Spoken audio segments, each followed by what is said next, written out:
Okay, we are back from our long trip, and the car did not make it. We had to abandon pretty early and go with something else. But we're doing a bit of a post-mortem here today, taking a look at current situation. We're going to get the transmission drained and get it back to the transmission team for a bit more of a post-mortem analysis. But there's three things I want to tell the team about in this video. Number one, I want to talk about the symptoms we had with the transmission from the day we put it in. The two things that were wrong with it that we've been trying to fix along the way. And then second, I want to tell you about all the things that we've done to the transmission to try to fix those two original problems.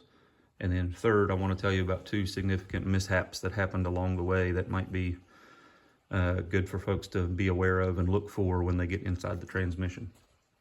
So number one, the day we put the transmission in, we noticed two issues that we were trying to work out. Issue number one was in the 2-3 upshift. So 2-3 upshift under wide open throttle was happening about 2,500 RPMs or about 30 miles an hour. That's under wide open throttle.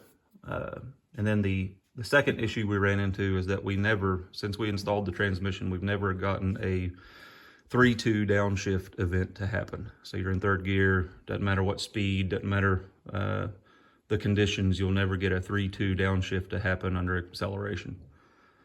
So that doesn't happen in the 3-4 gear, in the 3-4 shift. 3-4 upshift happens under wide open throttle, will hold till 4,500 RPMs.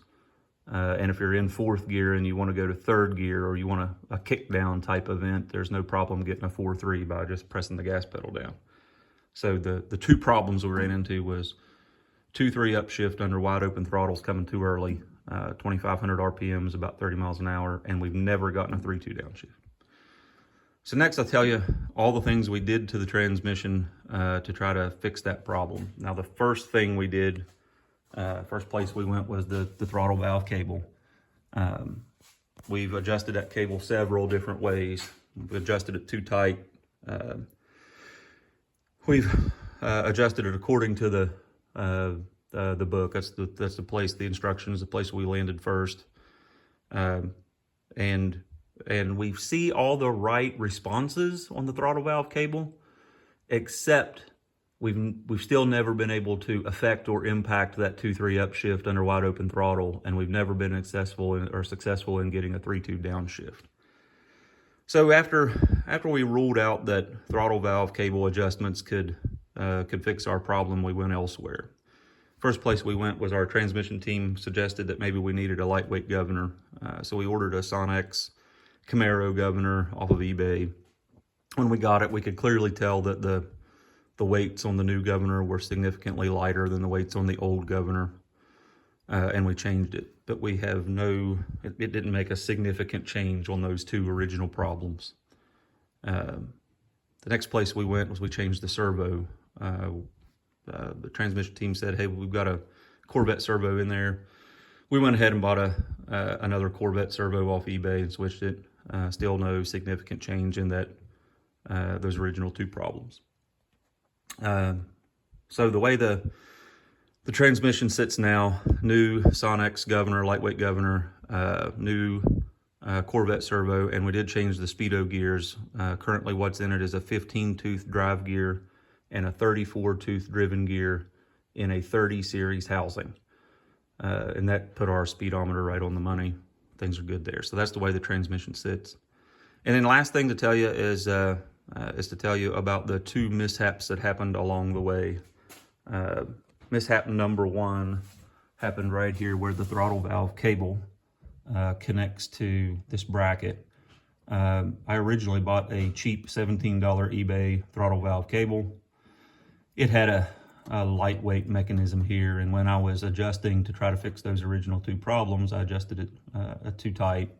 And when I did, it broke right here and blew out, disconnecting the throttle valve cable. Now, obviously, we didn't drive the car this way, but for the so many feet it took to stop and get off the side of the road, the throttle valve cable was disconnected. Mishap number two happened in the servo. We had the servo out. When we put it back in, we didn't get the snap ring completely back into the groove. And when we went down the road and the 2-3 shift happened, it blew the servo out of the side of the transmission and we lost all the ATF. When it did that, it also broke the seal around the servo. So we got it all cleaned out, mopped out, put the new servo assembly in it, got the snap ring connected this time. Things were better, but those 2 significant mishaps happened along the way while we were tuning to try to find those original 2, or to address or fix those original 2 problems I was telling you about. So that's it. That's the current state of the transmission. We're going to drain the fluids here and get it unbolted and packed up and sent back to the transmission team for more analysis.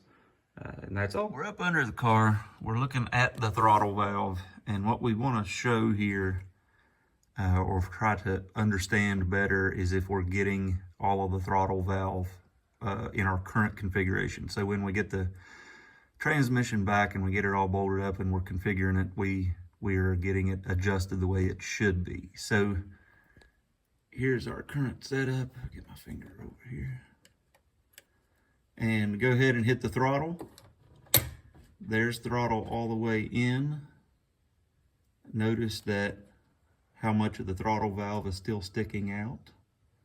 And throttle off. There's the throttle off. We don't have any play in between the 2 right now. Throttle in one more time. There we go. That's how much of the throttle valve we've got sticking out. And if we push on the bracket, we could get just a little more. But it seems pretty hard to get. And throttle off. And that's where we're at now. So when we get the transmission back, we're wanting to make sure we get that throttle valve set correct. We have just discovered that we've got a spring mechanism here on the throttle linkage, and what it's for is if you press the throttle pedal all the way down and you start running out of travel, this will give a little bit, and Dad's going to demonstrate. Dad hit the throttle. Did you see that give here and now let off, and then it comes back together, and